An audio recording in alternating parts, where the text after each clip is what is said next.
Greetings from Snake Mountain Boat Works on Friday, December 14, 2018. We've been hard at work on the 1957 23-foot Lyman Runabout, focusing primarily on getting all of her parts ready for bleaching, staining, sealing with clear penetrating epoxy filler, and varnishing. So I've received several emails from some of you sort of taking me to task for taking so long to get this process finished. So I thought I would kind of collect some parts and give you a sense of all that is involved in this kind of a process. So in this room we have the engine box and the windshield, both windshield frames and the inner windshield frames. So the windshield itself is comprised of 2, 4, 6 components. The engine box is another 4.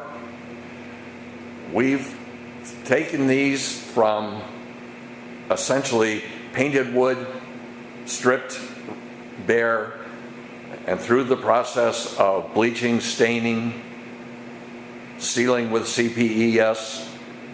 And at this point, I believe we have about 15 coats, 16 coats of varnish. We're using Petit Easy Epoxy High Build Varnish. So, to my detractors, boy, that seems like you're taking an awful lot of time with not very many parts. Well, why don't we go into the other room? I'm not quite sure where to start, but let's just start way over here on the left, where we have 3 of the bench seat blocks still being bleached. We have the runners that run along the seam between the ceilings and the floor panels. Yes, still being bleached. This is the aft seat frame. This is the vertical frame, and the seat itself is in front of you. The seat back, the seat panel that is hinged and comes up. This, the way I have it sitting right now, we're looking at the underside, and then the original aft seat kickboard on this boat was just quite frankly a cheap, thin, wobbly piece of plywood that had long since more than served its function. It owed the boat nothing. With the owner's agreement and request, we have fabricated a new panel using the same mahogany that's in the rest of the boat. So there's a beginning, but let's keep going. We can pan over way in the back. This is all helm station, seating, and locker components. All of them have been bleached. Notice that in this case, they have to be bleached on all edges and both sides. They now all have to be stained on all edges and both sides.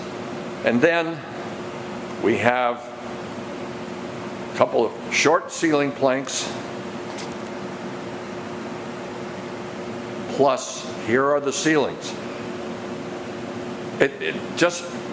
Joe, RJ, and I were just amazed this morning as I laid all of this out, because put it all on the inside of the boat in the cockpit and it doesn't look like much till you start looking at it by the piece.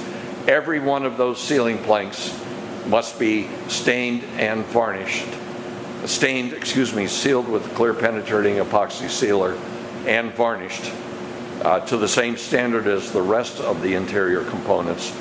So there'll be 15 coats to 20 coats on each of them. We'll sand in between coats, not, as you know, if you followed our practice, we sand between every 5 coats or so, 3 to 5. It really depends on how the varnish is building up. And then, oh my goodness, there's even more. In fact, there's a lot more. Every one of these pieces, every one, must be now stained, sealed, and varnished. You'll see some that have not been bleached. These are interior components that we did not bleach. We will stain them. They'll be quite consistent with one another on the inside of the lockers, for example, which is where most of all of this goes. All of these little sticks, every one of them, is part of the new helm station seating. Way in the back, we have 2 planks. The furthest one back is a shelf at the helm station that supports whatever you'd like to put up there, and is just in front of the passageway into the V-berth.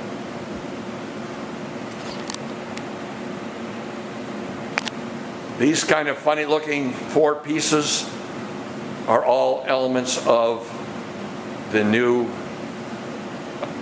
jump seats and tables that John fabricated as one of his last acts for both these owners and the community. Now we come over to here, and it's kind of hard to tell, but see that stack of plywood? Those are all components of the new helm station seating. We have the swim ladder, the boarding ladder, which we have stripped, sanded, bleached, and is awaiting stain. And as to the stain we will use, we've become, thanks to the urging of a member of the Lake Champlain chapter of ACBS, who introduced us to Wood Kote, that's capital W-O-O-D, capital K's O-T-E, Jel'd stains. We started using these as this fellow's suggestion on a couple of test panels, and we've discovered something that will probably result in us never buying Interlux filler stain again. The Jel'd stains are easily mixed. They are not filler stains, so that is the one cost of moving in this direction. But the benefit is that we've all had this experience. We lay on stain, we think we've done it perfectly, and then, oh my goodness, there's a light spot where somebody scrubbed too diligently and scrubbed away too much of the stain. With the Jel'd stain, you just simply go right back, wipe a little on, and work it off. And with the Jel'd stain, you apply it across the grain, and scrubbing is the wrong verb. I would rather say you wipe it off, gently wipe it off with the grain, and it's proven to us to be a real boon. We get more consistent results. It goes so much further. A quart of this stain will stain 1,000 to 1,500 square feet of surface of wood. Try that with your Interlux filler stain. So we will, on Monday, first thing in the morning, all 3 of us will start this process. Joe and I bleached all of the ceiling boards yesterday. They came out exceedingly well. You can see they're a very consistent color. These little short guys we missed yesterday, but they're just about dry. So by Monday, we start a marathon of bleaching. And what we've discovered is that unlike the filler stain, you have to wait until it flashes, not the way with the Jel'd Stain. The cans suggest wiping it on with a terry cloth rag. Quite frankly, we have switched to a 3-inch chip brush. You have much more control, and you don't start scrubbing right away inadvertently. So one of us, usually me, gets the can of stain and the brush, and I start brushing stain onto the surfaces, and either Joe or RJ will, within a minute, begin carefully and gently wiping stain off. And the result, well, let me show you one boat. This boat's a little bit out of our practice, but it belongs to a dear, dear friend and wonderful artist, Warren Kimball, who is a folk artist in Brandon, Vermont, who many of you may have heard of. Warren's work is just magical. His paintings are something to behold. This is his boat. It's a Canadian electric launch. It'll make about 6 knots on a good day in flat water. Has a surrey on top, and Warren just loves it. Well, she's been out in the sun for the last 10 years, all summer, every summer, and it finally took its toll on the varnish. So we stripped it and sanded it and bleached it to get it uniform. But what we discovered in the process was that when the Canadian Electric Boat Company built this boat, the panel they used and installed, on the port side is almost blonde, where the panel that was installed on the starboard side looks like mahogany.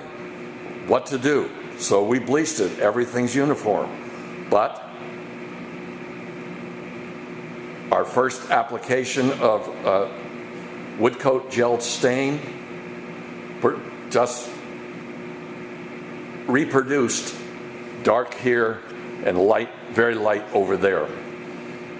Well, we let it cure overnight, and just now we have applied a third application just to the port side, and now we have it so that both sides are consistent. You just could not do that with the filler stain. And it's not that I'm deprecating the filler stain. It is fantastic stuff. You do a great job with it. It is the go-to stain of most of our community. But this Jel'd Stain is still kind of new to us. We're learning how to use it, but on balance, it is something we will be using going forward. Yes, it requires a couple more coats of varnish because it's not a filler stain, but what we've discovered is that applying a 4th coat of clear penetrating epoxy sealer and doing it with a yellow foam roller, not a chip brush or some other brush, gives you a nice uniformly flat surface, and that 4th coat of CPES goes a long way to filling pores and declivities in the wood. So that's our update on the 1957 23-foot Lyman Runabout. Thank you so much. Bye-bye for now from Snake Mountain Boat Works.